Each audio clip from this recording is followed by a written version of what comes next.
Pemirsa, untuk mengetahui kondisi serta antisipasi pasca gempa Mentawai yang terjadi kemarin, kita terhubung melalui sambungan telepon dengan Dr. Daryono, Kepala Bidang Mitigasi Gempa Bumi dan Tsunami BMKG. Selamat sore Pak Daryono. Halo. Halo, selamat sore Pak Daryono. Halo, selamat sore. Tapi suaranya kecil ya? Masih kecil saat ini Pak Daryono? Masih kecil suaranya. Oke, kita akan coba perbaiki. Tapi Pak Daryono bisa mendengar suara saya saat ini? Sekarang dengar, Bu. Oke, baik. Pak Daryono, hingga saat ini atau hingga hari ini, apakah masih terus terjadi gempa susulan? Masih, Bu. Jadi siang tadi, pukul 3 siang ini sudah tercatat 14 kali gempa susulan dengan variasi kekuatan yang berbeda-beda. Namun demikian, kekuatannya kurang dari 6, Bu. Kekuatannya kurang dari 6 skala Richter? Ya, dan ini lama sekali trennya memang mengecil, Bu. Jadi lebih kecil dari gempa utamanya.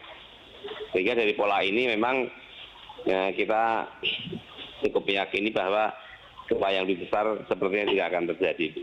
Oke, titik terjadinya atau titik pusat gempa ini sebenarnya sama tidak sih Pak dengan gempa yang pernah terjadi di masa lalu? Setahu saya, kalau tepat di situ tidak, Pak, Bu. Tapi zona itu memang zona fracture. Zona fracture itu memang banyak sekali retakan-retakan karena adanya punggungan pegunungan bawah laut, ya, Bu, ya. Sehingga di situ banyak sekali patahan-patahan transform, patahan-patahan mendatar yang itu juga sebenarnya berpotensi gempa bumi. Namun demikian, karakteristik gempa bumi yang dipicu oleh sar transform itu tidak terlalu menakutkan lah, karena memang karakteristiknya yang mendatar itu yang memiliki dampak tsunami itu tidak signifikan, Bu.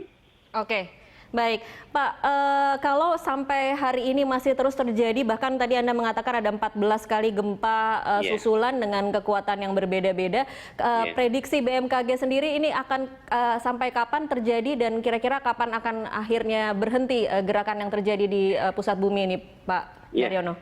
Kalau kita melihat kekuatan sekitar 7,5, 7,8 itu sekitar 1 minggu lah itu baru habis, Bu, energinya. Sekitar 1 minggu energinya habis, Bu. Tetapi memang masyarakat cukup diyakinkan tidak akan ada potensi tsunami ya Pak yang mengikuti gempa-gempa susulan ini? Tidak, karena memang itu kawasan gempa-gempa transform itu patahannya mendatar, sehingga karakteristik patahan yang ada itu memang tidak memiliki potensi untuk terjadi tsunami yang signifikan, Bu.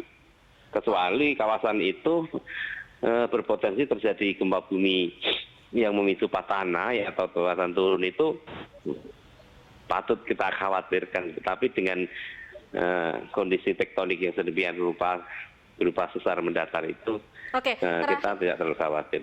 Baik, terakhir Pak Daryono, apa yang mungkin bisa dihimbau dari BMKG untuk masyarakat setempat, meskipun tadi Anda mengatakan tidak perlu khawatir akan terjadi tsunami, tetapi kira-kira kewaspadaan seperti apa yang harus dimiliki oleh masyarakat saat ini? Ya, masyarakat memang perlu memiliki kewaspadaan, kesiapsiagaan. Ini memang kawasan pantai barat Sumatera itu memang sangat aktif gempa buminya, Bu.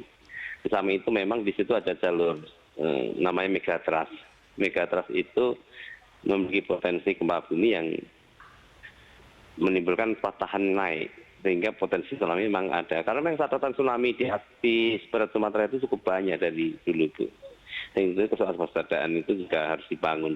Bagaimana masyarakat menyiapkan diri, kesiapsiagaan, bagaimana memahami bagaimana menghadapi gempa bumi, bagaimana merespon peringatan dini yang dikeluarkan BMKG itu, mereka harus memahami produk-produk kami. Khususnya teman-teman BPBD itu juga harus mulai terus meningkatkan kesiapsiagaan dengan mempelajari rantai peringatan dini yang kita keluarkan, Bu. Sehingga mereka bisa merespon dengan baik ketika peringatan dini itu kita keluarkan, Bu. Oke, baik. Terima kasih Pak Daryono dari BMKG untuk informasinya di Prime Time.